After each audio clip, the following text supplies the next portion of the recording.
मेरा सैल्यूट भारत की उस 1% जनता को जो कि इस देश की इकोनॉमी को चलाते हैं। जी हाँ दोस्तों, आज मैं बात कर रहा हूँ 1.46 करोड़ यानी कि 1 करोड़ 46 लाख ऐसे भारतीयों की जो कि इनकम टैक्स पे करते हैं और जिस पैसे से पूरा देश चलता है। यह बाद में हम बात करेंगे और आपको गुस्सा आएगा, क्षोभ होगा, उदासी भी होगी कि इस 1% जनता के साथ हमारे देश में क्या हो रहा है। अंत तक इस वीडियो को देखना, कुछ डेटा आपके साथ शेयर करूंगा, कुछ सच्चाइयां आपके साथ शेयर करूंगा और आपको छोड़ूंगा कुछ ऐसे सवालों के साथ जो कि आपको अंदर तक झकझोर देंगी और आप सोचने पर विवश होंगे कि क्या हो रहा है हमारे देश में, क्या होना चाहिए, सरकारों को क्या कदम लेने के लिए आप बाध्य कर सकते हैं। तो इस वीडियो को अंत तक देखो। चलो आपको बताता हूं, पहले कुछ ऐसे तथ्य, ऐसे डेटा आपके साथ शेयर करता हूं जो कि इस वीडियो को आगे बढ़ के देखने के लिए बहुत ज़रूरी है।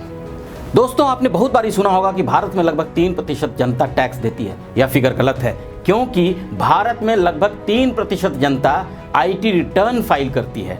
चलो आपके साथ शेयर करूं कुछ इंपॉर्टेंट डेटा। सन 2018-19 के फाइनेंशियल ईयर में, वित्तीय वर्ष में, लगभग 5 करोड़ 78 लाख लोगों ने, 5.78 करोड़ लोगों ने आईटी रिटर्न फाइल किया था।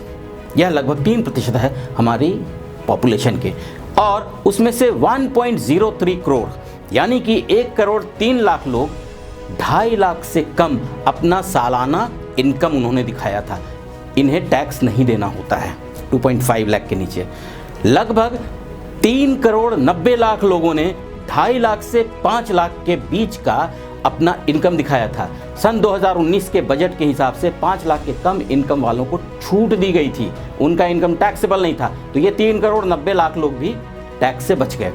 अब जो बच गए 1 करोड़ 46 लाख, ये एक्चुअल टैक्स पेयर्स हैं इंडिया में, यानी कि 140 करोड़ जनता में 1 करोड़ 46 लाख, ये 1% वो लोग हैं जिनके टैक्स के पैसे से देश चलता है।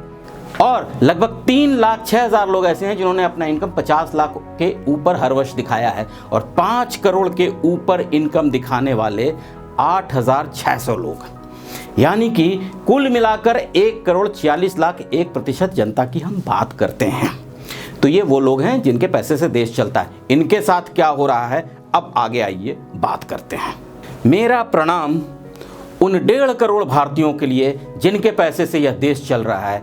अब मैं आपके लिए कुछ प्रश्न छोड़ता हूं, जिन प्रश्नों के जवाब आप कमेंट बॉक्स में ज़रूर जाकर नीचे लिखें, और यदि आप उचित समझें, यदि आपको ये प्रश्न झकझोरते हों, तो इस वीडियो को ज़्यादा से ज़्यादा लाइक और शेयर करिए, जिससे कि प्रधानमंत्री, राष्ट्रपति, वित्त मंत्री सबके जेहन में यह सवाल कौंध हैं और घटिया राजनीति से लोग ऊपर उठकर सोचने को विवश हों। तो चलिए आपको कुछ प्रश्न आपके सामने छोड़े जाता हूं। तो ये 1.5 करोड़ वो लोग हैं जो भारत की अर्थव्यवस्था को चलाते हैं। ठीक है, हमने एक सरकार चुना है, सरकार की अपनी जिम्मेदारियां हैं और सरकार की अपनी शक्ति भी है।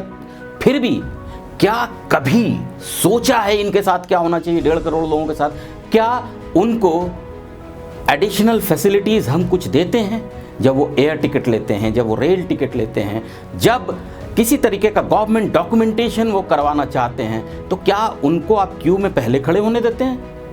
नहीं। सीनियर सिटीजन ठीक है, हमारी सभ्यता है, लेकिन सीनियर सिटीजन, महिला, बच्चे सब, और अंत में गवर्नमेंट ऑफिशियल्स, गुंडाज, उनके चमचे, नेता, सब के सब लाइन में आगे खड़े होते हैं और ये टैक्स पेयर्स पीछे खड़े किए जाते हैं। यह एक सच्चाई है, इसको मानो, इसको देखो। क्या कभी इनको सोचा है कि कुछ बेनिफिट मिलना चाहिए? क्या आपने जो वैक्सीनेशन शुरू किया उसमें पहले इनको प्राथमिकता मिलनी चाहिए थी क्या? जब किरण मजुमदार शॉ ने एक ट्वीट किया कि इन 3 करोड़ लोगों को पहले वैक्सीनेट करो, तो वो ट्रोल हो गई। कोई गलत बात नहीं कही थी उन्होंने। क्या वैक्सीनेशन इनका कोई प्रायोरिटी पे हो सकता था? एक सोचने की बात है, सही गलत नहीं, मैं अपने सवाल उठा रहा हूं। अब एक बड़ा महत्वपूर्ण सवाल, आजकल पॉलिटिकल पार्टीज के बीच में कंपटीशन चल रहा है, कौन क्या मुफ्त में देगा। कोई बोलता है हम स्कूटी देंगे, कोई बोलता है हम बुलेट देंगे, तीसरी पार्टी आकर बोलती है बुलेट में एक साल का पेट्रोल फ्री देंगे, पता नहीं क्या क्या फ्री देंगे। जो ज़रूरत है जनता की वह करें, बकवास न करें। यह देश का पैसा है, आप इसको लुटाने के हकदार नहीं हैं। आपको एक वाकया बताऊं, वेनेजुएला जब पेट्रोल के प्राइसेस बहुत अच्छे थे पेट्रोलियम प्रोडक्ट्स के, तो एक बड़ा अमीर देश हुआ करता था। ह्यूगो चावेज जब वहां के राष्ट्रपति बने, उन्होंने हर चीज़ फ्री में देना शुरू किया। आज देश की हालत यह है कि औरतों को अपना शरीर बेचना पड़ता है एक वक्त के खाने के लिए। लोग पोटली में पैसे भर कर लेके जाते हैं एक कॉफ़ी पीने के लिए। क्या आप देश को उस तरफ ले जाना चाहते हैं? क्या आप अपने युवाओं को कामचोर बनाना चाहते हैं? आपको एक ऐसी बात बताता हूं जिस पर आपको सोचने के लिए मजबूर हो जाना पड़ेगा।